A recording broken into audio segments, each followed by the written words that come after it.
How's it going, everyone? This is K Collections. No one can deny that Consort Yu is a top tier waifu. I personally have a weakness for waifus with glasses. I'm sure I'm not the only one. A story-locked servant during Lostbelt 3. Is she an assassin servant worth summoning for? I'll break down her stats, skills post-strengthening, cause she's horrible before her upgrade. Recommend some CEs and team builds. Starting with her stats, Yu has the lowest attack out of the 4-star assassins, but in return she has the highest HP. NP gains are really good, having above average multipliers, but the main problem is that she only has one arts to use, so her gains from attacks isn't as strong.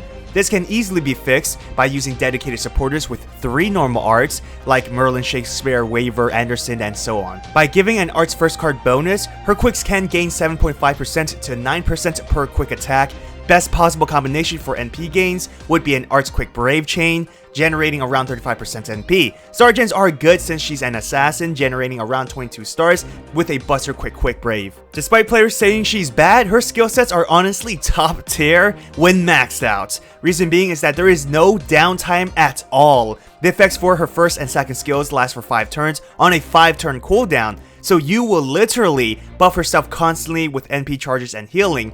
Her NP is what screws her over. 10% NP charge every single turn is basically a max limit broken Cosmos. Now the debuff immunity will not work for her buff removal demerit since it's not a debuff. Her second skill will be the effect that prevents the buff removal from her NP. Sadly, it's only for 1 turn before her strengthening, and we're gonna have to wait almost 2 whole years for that upgrade. Post upgrade is what makes Yu better. Cause before this, my god is she awful. The buff removal resistance will jump to 3 turns, which is great cause most supporter buffs will last for 3 turns as well, so there's synergy in timing. Besides, Yu has all the capabilities of spamming her NP again within those 3 turns. Again, we'll have to wait about 2 years for this, so you're in a bad position without this upgrade cause you're restricted to using her NP once every 5 turns, despite being able to spam her NP. Unless you don't care about removing her buffs. Her final skill will typically be used as an NP battery. You can turn 1 NP with K-scopes, which is very convenient. Skill leveling is what makes you a very heavy investment servant. You have to max out her second skill no matter what. Even at level 9, a 10% chance of her buffs being removed can still screw you over, so you have to invest a lot to make her work. Her first skill should also be maxed out because it allows her to gain NPs consistently and is a crucial part of her kit that allows for potential NP spamming, so you need to reduce the skill cooldowns and increase the gain percentages. You can get away with leveling her third skill to level 4, giving a 20% NP battery if you have K-scopes, but her first 2 skills must be maxed out. Yu's Noble Phantasm consists of many great offensive effects like a 50% overcharge buster buff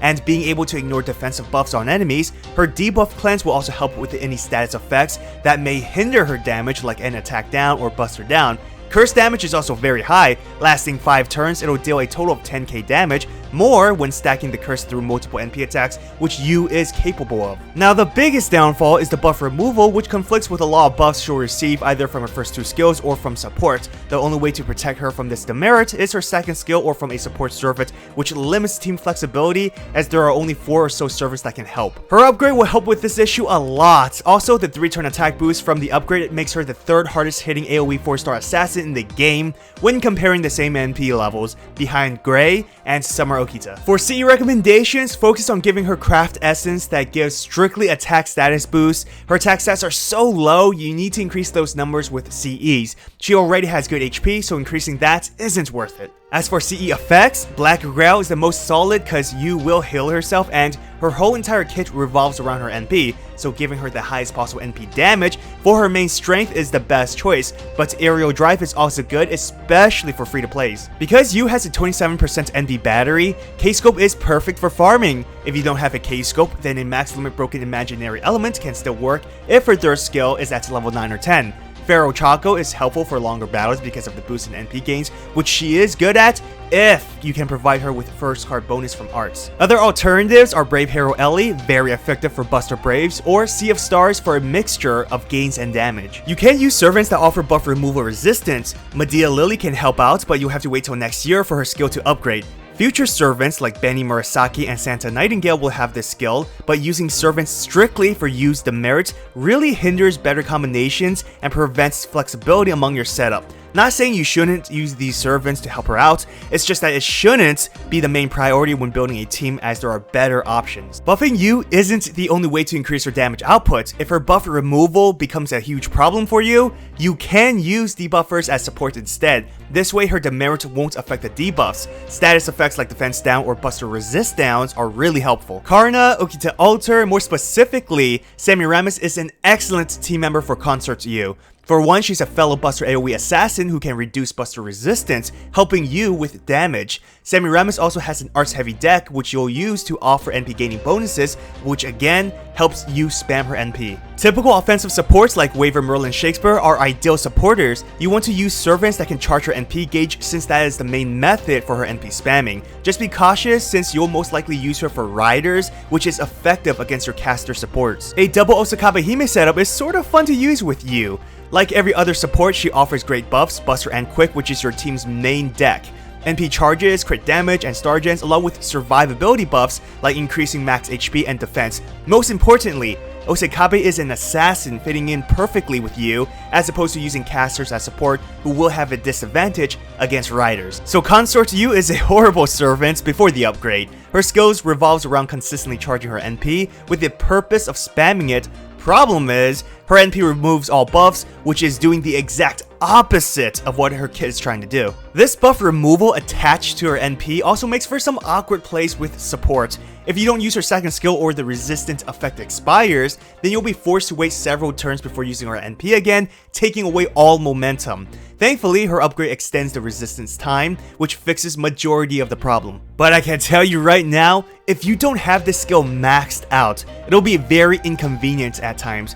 Whether it be shit luck and the buffs get removed, or the cooldown period further delaying you from using her NP. You're going to use Consort Yu mainly for clearing waves of riders. Overall, she just has a lot of problems in general, even with her upgrade. Being an assassin means she has a 0.9 damage modifier, which is below average, not to mention she has the lowest attack stats within the 4-star assassins. Again, her strengthening helped a lot with the main issues around this servant. It turned Yu from a horrible servant to an effective assassin.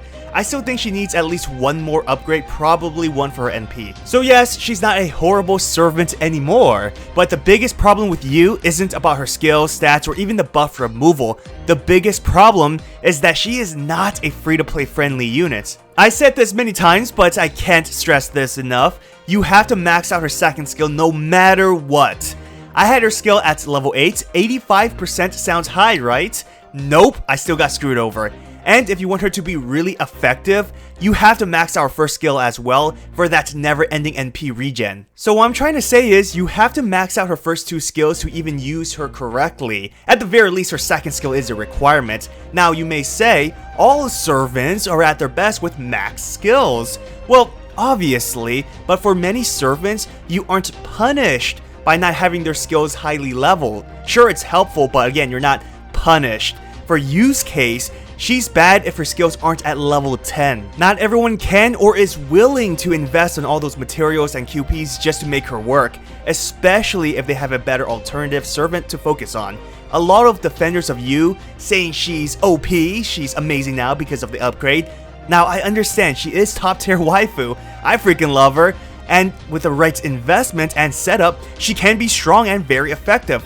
What's funny though, is that all those same people who are saying she's OP now have her at like NP3 to NP5, which leads to another problem. She's story locked. This means no future spooks to improve her NP damage, meaning once her rate ups are gone, you're stuck at that NP level till she comes back, or you pull on the story banner, but chances are very low, not impossible, but low. Realistically, players aren't going to pull for her on the story banner because that's potentially just wasting money. So the people who says she's OP are the ones literally wailing for her. Not everyone can do this. At most, players will have her at NP1 if they are deliberately going for her. This leads to her competitors. Fuma at NP5 will deal more damage than her at NP1, but okay, he doesn't have NP battery, so let's not count him. Next year, Gray, who has an NP battery, will be out as a welfare servant, so you'll have an NP5 AoE Buster Assassin to use and is available for everyone. At the end, Consort Yu is an effective assassin post-upgrade, but my suggestion is Don't summon for Yu unless you need her or you're going to max her out right away and at the very least have her at NP3. It's almost a 2-year wait for her strengthening. Nothing wrong with preparing ahead of time, but she'll rarely be used until then.